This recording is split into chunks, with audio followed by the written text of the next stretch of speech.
Jadi orang yang cerdas itu kalau istilah para sufi, dan ini bukan kata para sufi, kata Nabi sendiri, bukan orang yang gelarnya panjang, pendidikannya S1, S2, S3, S4 kalau ada misalkan itu kan. Bukan. Bukan yang IQ-nya tinggi, bukan. Suatu ketika Nabi berkata begini, Pak. Hai sahabat-sahabat, atadruna manil kayyis, tahu gak siapa sih orang yang paling cerdas itu? Al-kayyis itu cerdas. Kata para sahabat, Allah dan Rasulnya saja yang tahu. Saya nggak tahu. Maka Rasul berkata apa?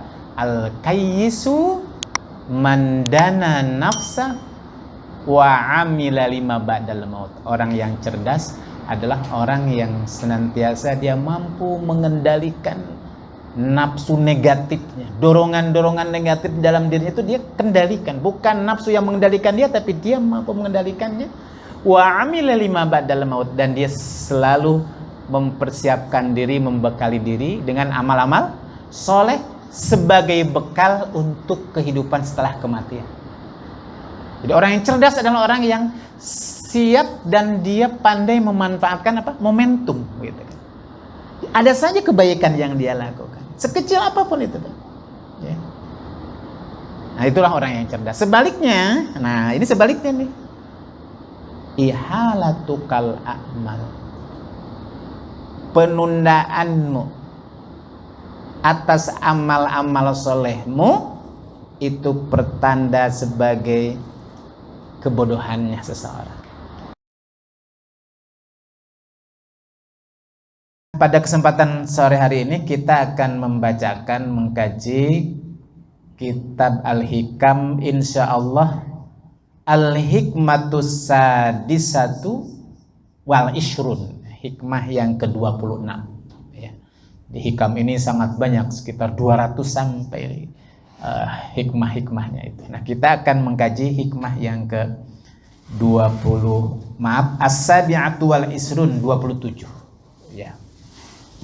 Tema ini menjadi penting mungkin Bapak Rahmatullah karena kita baru saja memasuki tahun 2026 ini. Kalau nggak salah ini masuk pekan kedua, betul nggak Pak? Ya. 2025 baru saja kita tinggalkan, sekarang 2026. Ya, kalau yang kemarin usianya di 2025 usianya 50 tahun, berarti sekarang masuk 51, betul nggak? Nah, kalau yang kemarin usianya 40, berarti sekarang masuk usia 41. Jadi alhamdulillah kita bertambah lagi usianya insya Allah ya. Tapi hakikatnya kan ketika usia kita bertambah, maka sesungguhnya jatah hidup kita berkurang. Karena jatahnya itu nggak pernah diperpanjang ya, segitu-segitu saja Bapak itu. Nah, yang penting bagi kita itu adalah ketika kita berada di tahun, memasuki tahun baru kita, mari kita melakukan refleksi atau melakukan sebuah muhasabah ya, melakukan sebuah renungan khususnya terkait dengan perjalanan hidup kita, dan sudah sampai di titik ini kira-kira bekal apa yang sudah kita persiapkan untuk kita masuki hari kepulangan kita ya. Nah, dan terkait dengan hal ini saya akan sampaikan Bapak Ibu hikmah yang ke-27 itu. Qalal muallif rahimahullahu wa nafa'anallahu bi ulumih, berkata pengarang kitab Al-Hikam, semoga Allah memberikan kemanfaatan ya atas hikmah-hikmahnya. Kata beliau apa? Ihalatu kal a'mali ala wujudil faragi min ru'unatin nufus. Itu bahasa Arabnya Pak. Kalau kita terjemahkan kurang lebih ihalatu kal a'mali. Jadi penundaanmu atas amal-amal kebaikanmu. Jadi kalau kita selalu menunda-nunda kebaikan, ya, Pak sudah bisa baca Quran? Belum Pak Ustaz.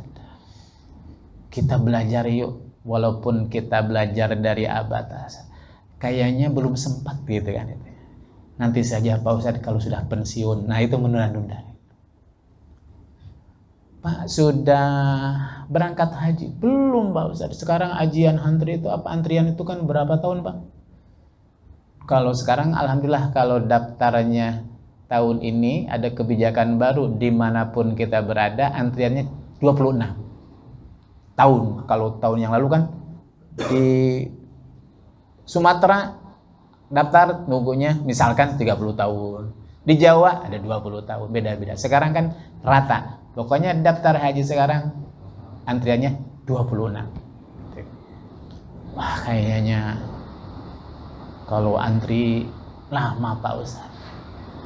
Umroh saja Pak bisa kan. Umroh kan bisa kapan saja, betul kan Pak? Tapi kayaknya masih sibuk juga Pak Ustaz. Nanti saja gitu kan. Dan intinya apa? Menunda-nunda. Bukan nggak tahu bahwa itu memang amalan soleh. Menunda-nunda. Kapan? Nanti kalau sudah ada waktu luang. Kata Imam Ibnu Athaillah, itu termasuk min ru'unatin nufus. Tanda-tanda kebodohan jiwa seseorang. Kalau istilah Rocky Gerung itu apa Pak? Bodoh itu dungu, dungu, kedunguan gitu ya. Ya, dia kan apa namanya no Rocky no party. Dungu, pokoknya kata-katanya selalu ada dungu aja gitu kan. Nah, ini tidak bicara tentang masalah Rocky Gerung, maaf gitu kan. Ini pernyataan Imam Ibnu Athaillah bicara tentang kecerdasan seseorang. Jadi orang yang cerdas itu kalau istilah para sufi, dan ini bukan kata para sufi, kata Nabi sendiri, bukan orang yang gelarnya panjang, pendidikannya S1, S2, S3, S4 kalau ada misalkan itu kan. Bukan yang IQ-nya tinggi, bukan. Suatu ketika Nabi berkata begini Pak, hai sahabat-sahabat, atadruna manil kayyis, tahu gak siapa sih orang yang paling cerdas itu? Al-kayyis, cerdas. Ya. Ini saya punya mahasiswa kemarin itu namanya apa? Kayyis, Muhammad Kayyis. Saya ingat dengan hadis Nabi ini kan. Mungkin ini orang tuanya terinspirasi dengan hadis. Kayyis itu orang cerdas Pak. Tapi cerdas dalam arti cerdas spiritual, gitu bahasa kita. Memiliki spiritualitas yang hebat. Kata para sahabat, Allah dan Rasulnya saja yang tahu. Saya nggak tahu. Maka Rasul berkata apa? Al-kayyisu mandana nafsa wa amila lima ba'dal maut. Orang yang cerdas adalah orang yang senantiasa dia mampu mengendalikan nafsu negatifnya, dorongan-dorongan negatif dalam dirinya itu dia kendalikan. Bukan nafsu yang mengendalikan dia, tapi dia mampu mengendalikannya. Wa amila lima ba'dal maut, dan dia selalu mempersiapkan diri, membekali diri dengan amal-amal soleh sebagai bekal untuk kehidupan setelah kematian. Jadi orang yang cerdas adalah orang yang siap dan dia pandai memanfaatkan apa? Momentum gitu kan. Ada saja kebaikan yang dia lakukan, sekecil apapun itu Pak. Ya. Nah itulah orang yang cerdas. Sebaliknya, nah ini sebaliknya nih, ihalatukal a'mal, penundaanmu atas amal-amal solehmu itu pertanda sebagai kebodohannya seseorang. Nah maksudnya apa Pak hikmah ini? Dijelaskan nih oleh Imam Ibnu Ajibah. Jadi kalau baca hikam ini memang nggak bisa kita pahami mentah-mentah, harus baca kira-kira penjelasannya apa. Maksudnya, saya akan bacakan maksudnya pakai bahasa Arab, nanti saya terjemahkan. Maksud hikmah ini apa? Idza kana al-'abdu mutalabbisan bihalin min ahwalid dunya, apabila seseorang hidupnya itu dia itu sibuk dengan urusan dunia. Ya. Apa urusan dunia itu? Disebutkan di sini katijarah. Kalau profesinya dia sebagai pengusaha berarti bisnis, betul kan Pak? Pergi pagi, pulang sore. Yang dicari apa ya? Ya pasti duit gitu kan. Duit ya dunia Bapak Ibu. Wanahwiya, atau profesi yang lainnya, kalau seandainya dia misalkan sebagai pengajar, waktunya habis buat ngajar. Kalau dia itu sebagai petani berarti pergi pagi bawa cangkul kerja terus pulang sore. sibuk dengan urusan dunia. Ya, wa kana lahu fiha suglun yamna'uhu minal a'malis shalihah. Kesibukan dunianya itu membuat dia terhalang untuk beramal soleh.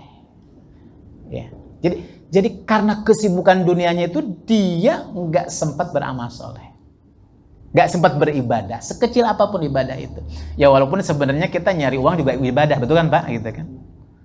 Kerja juga ibadah sebenarnya. Cuma ini orang yang kerjanya itu memang motivasinya sudah salah, tapi yang dia jadi orientasi apa? Dunia, duit.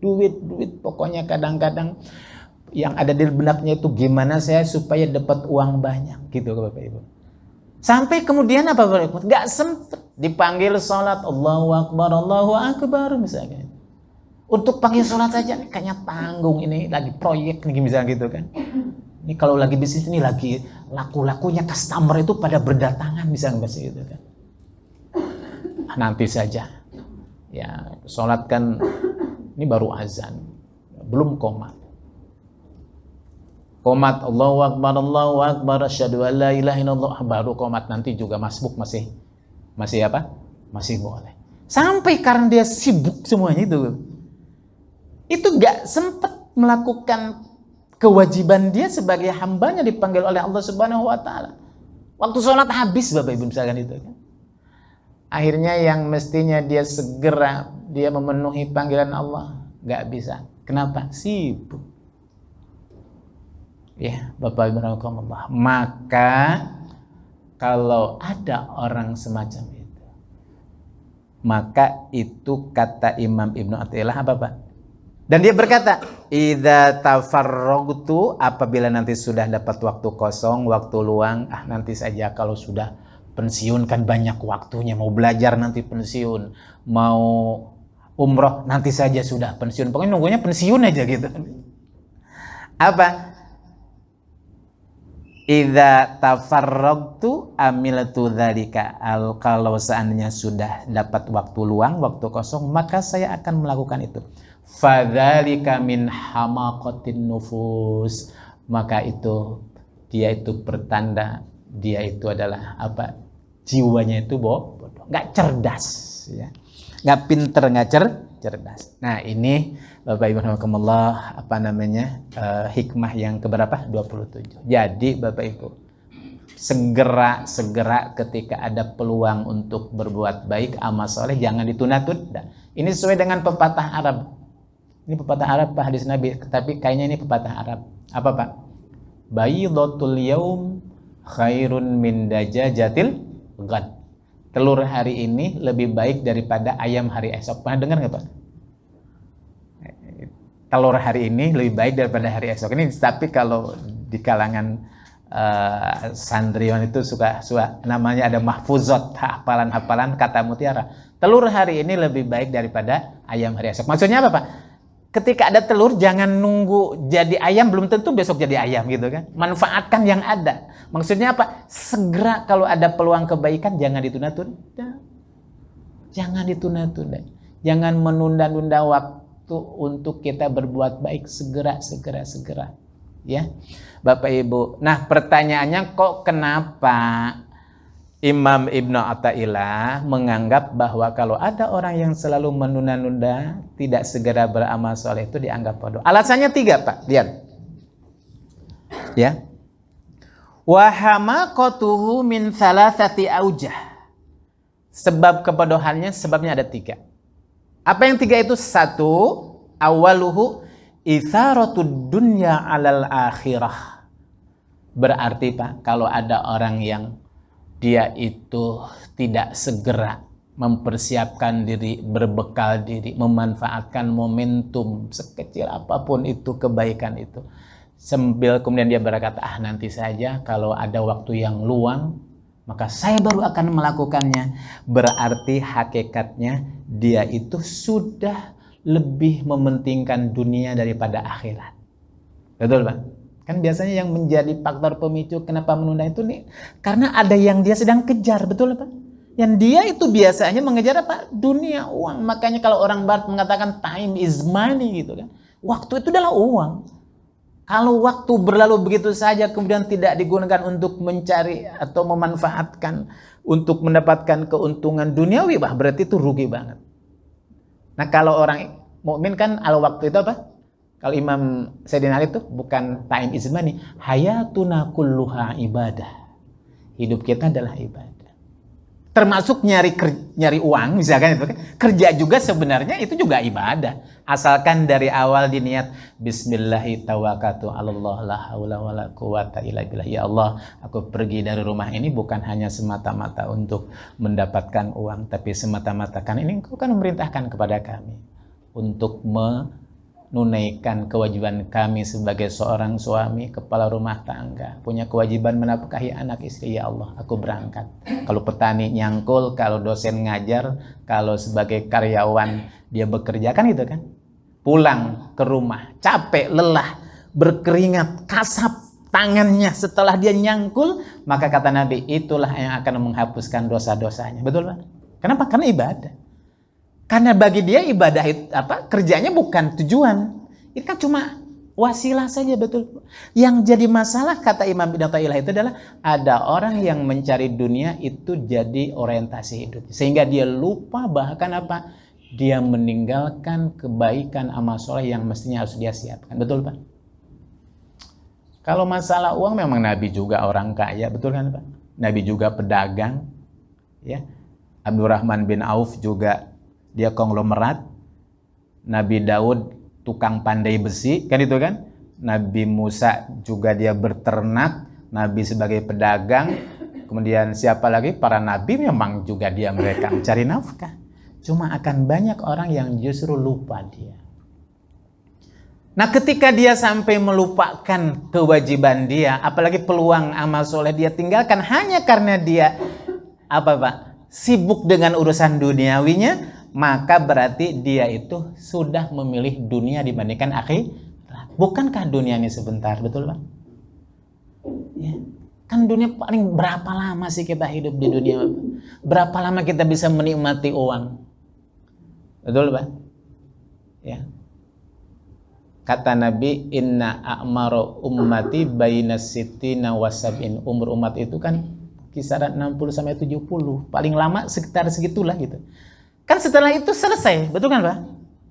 Nah, sementara urusan akhirat, kan akhirat itu gak ada matinya. Mati, hidup, setelah itu ada matiin lagi. Jadi kalau orang berkata, kapan sih sesungguhnya awal hidup dimulai itu? Ya kematian tuh Pak, awal kehidupan itu. Betul kan Pak? Tapi sayang, seribu sayang kata Allah, bal tu'thirunal hayatad dunya. Banyak orang yang justru dia lebih memilih mementingkan dunia. Wal akhiratu khairu wa abqa. Padahal sesungguhnya akhirat itu kekal kan Bapak Ibu. Makanya jangan merasa dunia ini seolah akan hidup selama-lamanya. Ya biasa saja gitu. Kata para sufi itu kun fid dunya ka'abiris sabil. Jadilah di dunia itu seperti orang yang nyebrang. Kalau kita nyebrang jalan kan nggak ada orang nyebrang ya berhenti di tengah lama gitu Pak. Lewat saja. Kenapa? Karena sebentarnya itu Bapak Ibu.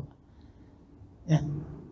Terus mana kehidupan sesungguhnya? Ya akhirat. Cuma kita akan mendapatkan apa di akhirat kita itu tergantung apa yang kita tanam. Betul Pak? Nah, kalau kita di dunia banyak menanam kebaikan, segera mempersiapkan diri, insya Allah maka ending akhirnya kita bahagia. Hidup untuk mendapatkan nikmat naim. Kalau istilah Al-Quran itu kenikmatan akhirat itu naim, nikmat, karena gak ada putusnya. Nah, ketika ada orang yang kemudian dia memilih kehidupan dunia, dia lupa, dia nunggu nanti saja, maka berarti dia sudah mementingkan dunia. Sementara dunia itu di sini kata Imam Ibnu Athaillah wal aqilu, sementara orang yang cerdas, orang yang pintar berarti man ja'ala dunya, yang telah menjadikan dunianya mazra'atun. Mazra'ah itu tempat tempat berbuat kebaikan, ya. Mazra'atun hasanah lil akhirah adalah tanaman untuk kita petik hasilnya nanti di yaumul kiamat. Wal aqilu, nah orang yang cerdas itu berarti man ja'ala aktsaru awqatihi lil akhirah. Orang yang telah menjadikan sebagian besar waktunya tujuan akhirnya itu adalah apa nanti yang saya dapatkan di hari akhir. Ya, oleh karena itulah maka marilah kita menjadi orang-orang yang cerdas. Memanfaatkan momentum sekecil apapun itu. Sampai saya teringat dengan nasihat almarhum siapa tuh? Ceramahnya Kiai Maimun Zubair ya Bapak Ibu. Dia mengutip sebuah pernyataan, seandainya kalian itu melihat ada seekor lalat terpeleset, Pak, apa bantu gitu kan? Tolong ya. Siapa tahu amalan yang terlihat sepele itu, kebaikan itu justru itulah yang akan menghantarkan kita untuk mendapatkan ridho Allah. Betul? Artinya apa? Sekecil apapun kebaikan itu kalau ada kesempatan, lakukan, jangan ditunda-tunda, intinya itu, Pak. Baidatul yaum khairum min dajajatil qad. Ya. Nah, ini alasan yang pertama, ya. Jadi itsaratud dunya alal akhirah, berarti kalau ada orang yang justru dia lebih sibuk, dia mementingkan dunia daripada akhirat, berarti dia sudah salah pilih. Berapa lama kita lama di dunia ini ya? Kata Nabi itu berapa? Bainas sitin wasabin, kisaran 60 sampai 70. Sekarang itu Bapak Alhamdulillah, apalagi kalau lihat di data statistik itu kan usia harapan hidup orang Indonesia itu di bawah tetangga kita Malaysia, Singapura, apalagi Jepang. Kalau data statistik itu kisaran ya 71-72 kalau nggak salah yang meninggal dunia. Walaupun maaf Pak, banyak juga orang yang meninggal dunia, ada yang usia 80, 90 ya. Bahkan saya tuh punya nenek almarhum kemarin Bapak Ibu, seminggu yang lalu, usianya berapa? 96 tahun gitu. Cuma yang saya ngiri itu ingat satu hari sebelum, ini jarang-jarang Pak, saya suka mentadaburi. Satu hari sebelum meninggal dunia apa Pak? Nitip pesan supaya segera dibeliin kain kafan gitu. Saya juga kaget tuh Bapak. Katanya tolong beliin kain kafan. Kenapa? Emak nanti hari Sabtu mau pulang katanya itu. Saya bilang sama istri, beliin, kayaknya sih model-modelnya nggak lama lagi gitu kan. Kan yakin gitu kan. Nah, dan satu hari sebelumnya, ini cerita dulu Pak, ngambil ibrah pelajaran. 1 hari 2 hari sebelumnya itu memang sakitnya tuh nggak parah, orang sehat kok, makanan nggak masuk, udah nasi sudah nggak masuk, bubur nggak masuk, tapi bisa diajak ngobrol biasa, cuma kayaknya mual terus seperti itu ya. Tapi aneh ya, saya tuh ingat kesukaan dia tuh duren gitu kan, itu kan saya pulang ke dari Semarang bawa duren 5 tuh, naik motor bawa duren itu, nasi nggak masuk, nggak, makanan nggak ada yang masuk, udah kasih duren habis 1 gitu kan itu. Saya ingat biasanya kalau orang itu minta sesuatu yang memang dia anggap paling nikmat, kasih kan gitu. Orang 1 hari sudah pesen kain kafan, saya bilang kasih duren gitu kan itu kan. Kamis, Jumat ya, makanan sudah nggak masuk, saya bilang ini harus ke rumah sakit, saya antar ke rumah sakit Pak. Hari Kamis sadar ngobrol, Mak ya, saya nggak bisa nemenin, mau ke Semarang lagi, ada kerjaan, ada tugas. Ya nggak apa-apa.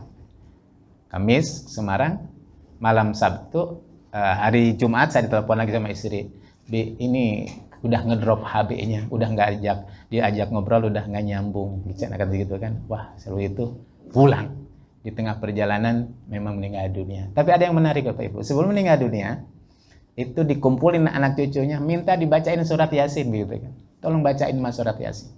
Ya, seperti itu. Dan luar biasanya lagi, itu 2 minggu yang lalu, 3 minggu lalu sebelum meninggal dunia itu, saya sempat minta bantuan, Mak, tolong bantu saya. Bantuin apa? Tolong bacain Quran surat Al-Waqiah 40 balik gitu kan. 40 balik Pak dibaca, kan dia hafal surat Al-Waqiah. Emang kenapa? Saya punya hajat, punya keinginan apa? Lagi daftar tes petugas haji, saya bilang gitu kan, ikhtiar sudah dilakukan, ini tolong bantu doa lah. Dia kan orangnya baik, tahu saya kesolehannya, siapa tahu manjur kan itu kan. Mak, tolong bacain surat Al-Waqiah. Gimana cara bacanya? Ya Allah, bismillah, dengan bacaan surat Al-Waqiah ini semoga hajat anak saya dikabulkan. Alhamdulillah, 40 balik dari jam 9 katanya sampai jam 12 kata istri selesai. Apa? Alhamdulillah saya lulus, lupa gitu kan. Mah, saya lulus, alhamdulillah. Itu seminggu sebelum meninggal dunia gitu kan. Kemarin pesan pokoknya mau beliin kain kapan. Ya. Seolah-olah dia tuh tahu apa namanya meninggal dunia tuh kapan, dia siap seperti itu Pak. Karena seingat saya yang saya tahu tuh Pak, kalau di rumah apa jam 2 sudah bangun malam sholat tahajud, Senin Kemis puasa nggak pernah ditinggalkan. Itu baca Quran tiap hari itu 3 juz. Ditanya kemarin sama Pak Kiai sebelum meninggal dunia, Ma, baca Quran hatam berapa sebulan? 3 kali Pak Kiai. Makanya ketika meninggal dunia itu begitu siap. Ya.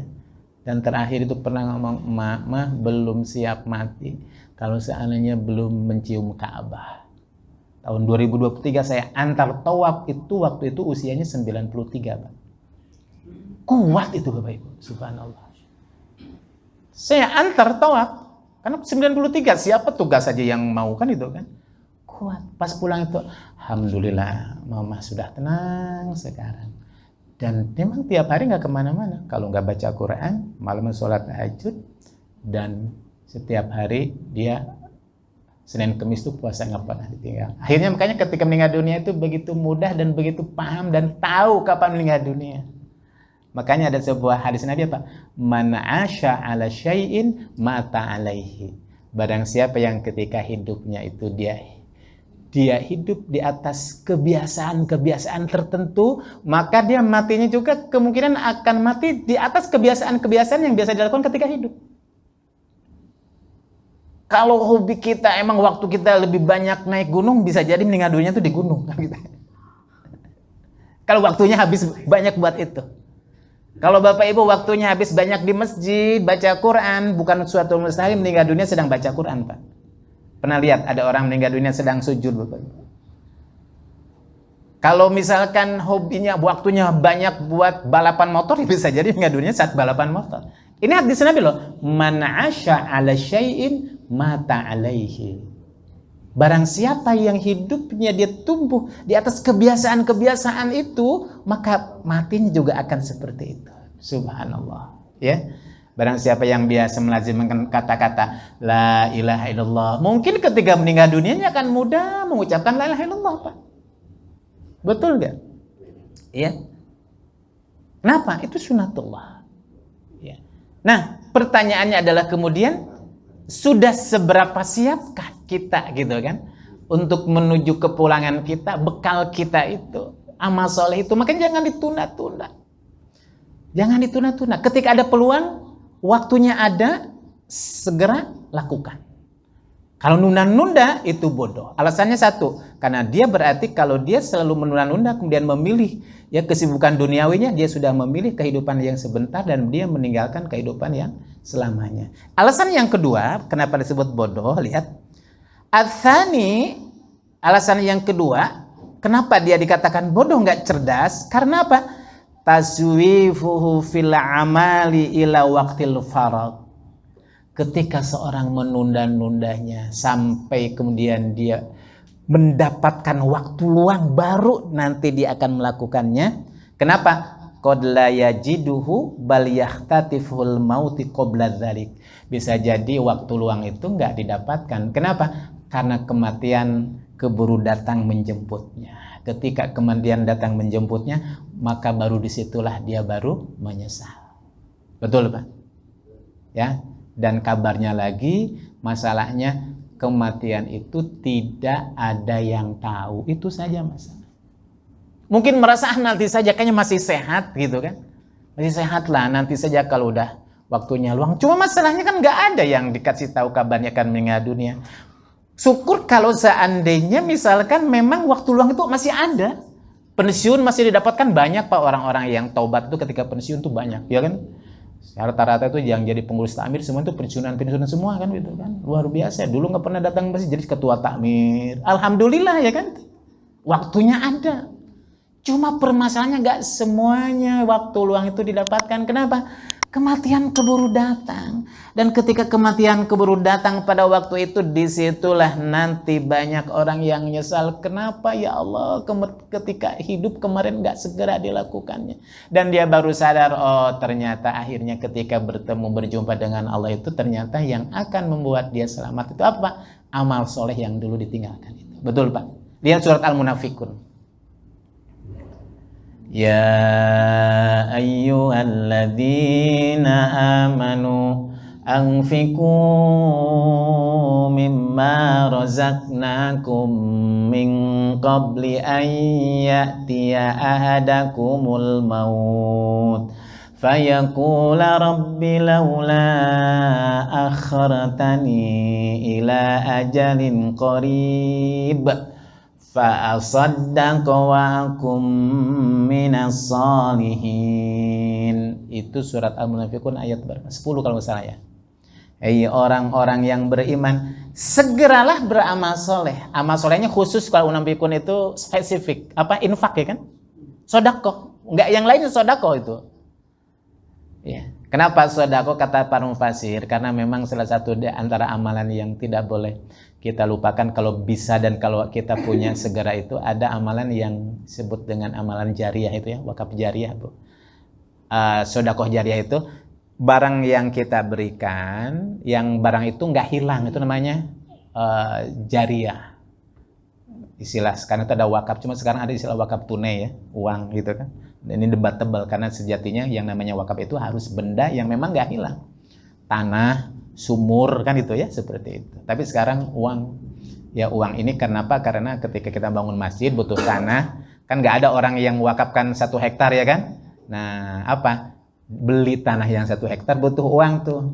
Nah dibagi-bagi tuh, saya 1 meter 2 meter jadilah tanah. Nah itu boleh seperti itu, namanya zakat tunai, apa, wakaf tunai, seperti itu. Nah kenapa Pak yang diingatkan oleh Allah khusus dalam surat Al-Munafikun sodakoh? Karena sodakoh jariah itu kalau kita meninggal dunia nggak putus gitu kan. Dan dia tahu tuh, ya, orang yang ketika kematian datang dia berkata apa? Kata Allah, segeralah kalian berinfak bersodakoh sebelum datang kepada kalian kematian. Nanti di saat kematian datang akan orang berkata apa? Fayaqula rabbi laula akhartani ila ajalin qarib. Allah, bisa enggak engkau berikan kepada kami tambahan waktu semenit saja, sehari saja. Ya. Untuk apa? Ternyata apa? Dia janji kepada itu bukan untuk nyari uang, bukan kerja apalagi healing misalkan, itu bukan Pak. Apa? Fa'asaddaqo, aku akan bersedekah, wa akum minas sholihin, dan aku akan senantiasa menjadi orang-orang yang mempersiapkan diri beramal soleh. Dia tahu, oh ternyata amal soleh itu. Kalau surat Al-Mu'minun ayat 99 ayat 100 itu redaksinya hampir sama, cuma amal solehnya nggak disebutkan Pak. Umum apa saja. Kalau mengingatkan gini, hatta idza jaa ahadahumul maut fayaqula rabbirji'uni la'alli a'mala sholihan fima tarak. Hingga sampai kematian datang kepada kalian akan ada orang yang berkata, irji'uni, ya Allah kembalikan aku ke dunia, jangan dulu kematian datang kepadaku. Untuk apa? La'alli a'mala sholihan fima tarok. Kalau engkau berikan umur, kalau engkau perpanjangkan umur, aku akan beramal soleh. Kalimat lihat, fima tarok tuh yang aku dulu tinggalkan. Bukan aku nggak tahu, cuma saya undur-undur, tapi kemudian kok ternyata kematian datang. Pokoknya kalau engkau berikan waktu lagi, aku akan beramal soleh itu ya Allah. Apa jawab Allah Pak? Kalla, kala itu sekali-kali tidak mungkin. Innaha kalimatun huwa qailuha. Kalimat itu sudah tidak gunanya lagi. Wa min waraihim barzakhun ila yaumi yub'atsun. Sekarang itu bukan kembali ke dunia, masuk alam barzah, baru setelah itu sampai hari dibangkitkan. Jadi alam barzah itu alam kubur. Barzah itu artinya pemisah. Kenapa disebut pemisah? Karena setelah mati mau balik lagi nggak mungkin. Mau masuk akhirat belum saatnya kan itu kan? Ya di situ dulu. Nggak mungkin. Jadi nggak ada ceritanya Bapak Ibu jangan takut kalau orang meninggal dunia hidup lagi, nggak ada ceritanya Pak. Ini minta semenit saja nggak dikasih sama Allah ya kan? Jadi kalau ada pocong hidup lagi tuh sinetron itu. Ada orang itu minta semenit saja balik, nggak mungkin kata Allah gitu. Kalau ada orang yang mati hidup lagi enak banget Boy ya gitu kan, bisa hidup lagi, bisa ada jatah waktu untuk berbuat baik. Kata Allah kalah, nggak mungkin, kalimat itu sudah tidak ada gunanya lagi.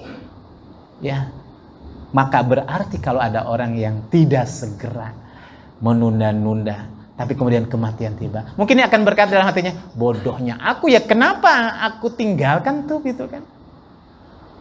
Alhamdulillah. Jadi apa yang kata Imam Ibn Thailah itu sangat penting. Makanya apa? Segera.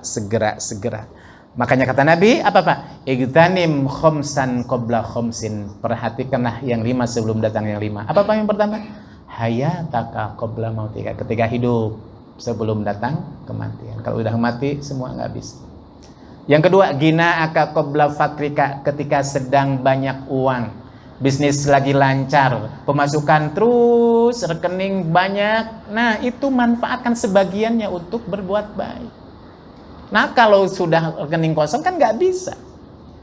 Yang ketiga, sababaka qabla haramika. Masa muda, fisik masih sehat, masih kuat, pikiran masih cerdas, ya, mata masih jelas melihat.